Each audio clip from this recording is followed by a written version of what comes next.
Ladies, mko poa? Good. Pia mimi niko poa. Kuna kastori nilisikia mahali. Hata nataka kukupea kwa kastori. Ndio, tukae tukichanuana ile mambo inaendelea kwa ground. Siniambia, mimi ndio nawapekulia huku chini, huku kwa ground, ndio. So, kuna mama alikuwa ananiambia ama alikuwa anatuambia kuna rafiki yake alikuwa anakaa vizuri na familia yake, alikuwa na watoto watatu. Hao watoto si wadogo, si I think ni teens, wako kaiji kutoka teens kwenda juu. So mama kuna wakati ilifika mahali na wakakaa, alikuwa amekaa miaka mingi wewe kwa ndoa, alikuwa ametulia na anakaa vizuri. So unajua by the way nimekuja kurealize, unajua unaweza kuwa unaona mtu na unaona anakaa vizuri, yani hauwezi fikiria ama suspect na kitu pengine anapitia, kuna issues, lakini marriage ni kama ni kuvumiliana, si ndio? Atakuwa hapo. So akakaa siku moja, jioni moja akakuja, akakaa hapo kawaida, mzahi na watoto wako hapo sitting.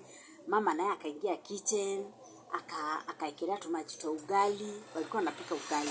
Sasa walikuwa wanapika ugali, mama akaekelea tumaji, amefunga tu leso. So unajua kawaida saa zingine mkiwa kitchen umefunga leso, amefunga leso yake. Lakini ile kitu yuko hapa ni kufunga leso sio issue. Akafunga leso. Kumbe huyu mama hata kama amekaa akiwa tu hapa amepanga mambo zake na ziko sawa, anaenda majuu. Anatoka Kenya.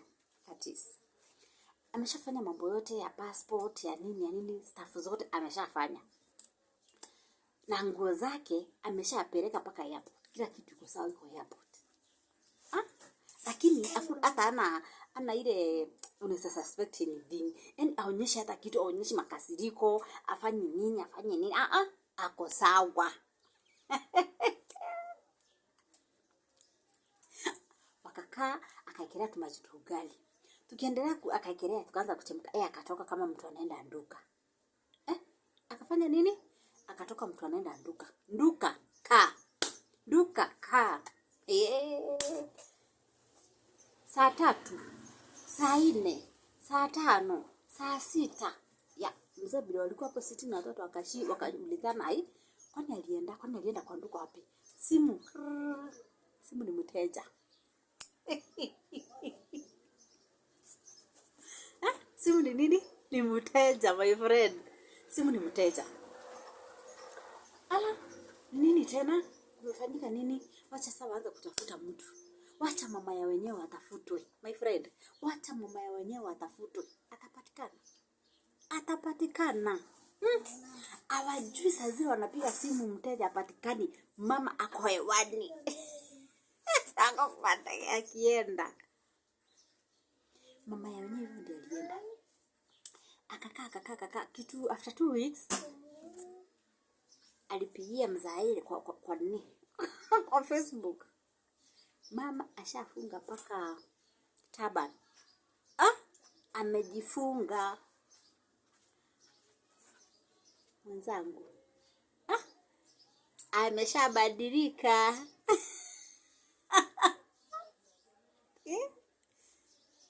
Mama ashaenda. Alienda na kaenda. Na hivyo ndio mama wenyewe alienda. Hivyo ndio alitoka kwake. Sasa walikuwa wanaongea na mzae wapi?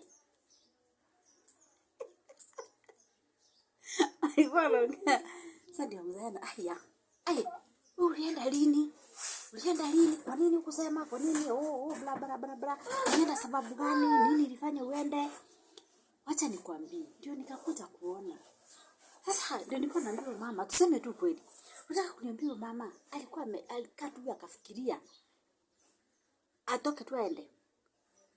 lazima kuna ile kitu ilikuwa imemkwaza, lazima kuna ile kitu ilikuwa imemkadhirisha, lakini kwa sababu alikuwa anataka aivumilie, akaona nimevumilia kutosha, nimevumilia ikanifika hapa, na sitaki kushindanga makasiriko, sitaki makasiriko. Akaona sitaki makasiriko, sitaki kushinda nikipiga kelele, sitaki kushinda nimebana mizigo nimeenda kwetu, sitaki kuwa hiyo si kazi. Nitatoka kama mtu aendi mahali, na hivyo ndio nitaenda. Sasa ndio nilikuwa najaribu kuuliza na kujaribu kuangalia na darubini. Kuna mama akona akili yake timamu, mwenye atatoka bila kufanyiwa kitu. Tuseme ukweli, tuambiane ukweli. Kuna mtu atatoka bila kufanyiwa kitu, ati ametoka tu ameenda from the bruise aende. Kulingana na uchunguzi ndio nikaona hakuna hata mama mmoja ataenda. Ndio sababu ile makasiriko yote unakuanga unafanyiwa, ile kitu unafanywa unaweka kwa roho, unaenda tu unaendelea kuipika pole. Siku yenye itaiva utasikia akisema na kwani ameenda, na mbona tutakosana, mbona hata sijamkosea, mbona sijamfanyia, mbona sijui, mbona zenye ziishi, na mbona yenye utajua sababu. Kwa hiyo ako kadogo wanaume mnakaa mkikosea, au mabibi zenu mnakosea mtu kadogo, unaona amenyamaza, unamkosea kadogo ananyamaza, mnamkosea kadogo inaendelea tu ikipikwa. Kama itawezekana, jaribu kuichunguza, jaribu kuitatua kabla ijaendelea kuiva, sababu siku yenye itatokota, siku yenye itaivana utaacha ukisema mbona haitasaidia. So ndio nilikuja kunotice hakuna mama, hata ukiona watu, unajua saa zingine sasa unaona watu kila wakati mtu amefurahia, kila wakati mtu amechangamuka, akona ka challenge kake.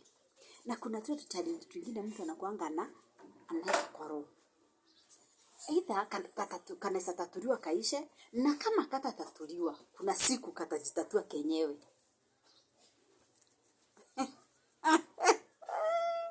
Tuko pamoja. Sasa mama yao wenyewe wako wapi? Ako majuu. Baba kona nani? Na watoto wake sasa. Watoto. Hajatoka hapo jioni tu akingoja sapa. Sasa swali yangu ni vile sikutaka kuuliza huyo mama, hata nilimwuliza, lakini saa angenijibu ni aje. Huyo mzee alikuwa anangoja food. Aliamka kumalizia kupika. Kupikia watoto. Alimaliza kuona kama mboga zilikuwa hapo ndio, ama aende, ama maji ilichemka tu waliitwa na sufuria, ama ni sufuria iliwaita bililiungua. Anyway, hii hata tukijua itatusaidia, lakini wanaume acheni kubeba wamama hivyo mnawabebanga. Wanaonanga mbele. Ni vile tu wanatulianga. Wanawavumilianga. Wabebeni na heshima. Carry your women with respect. Respect them.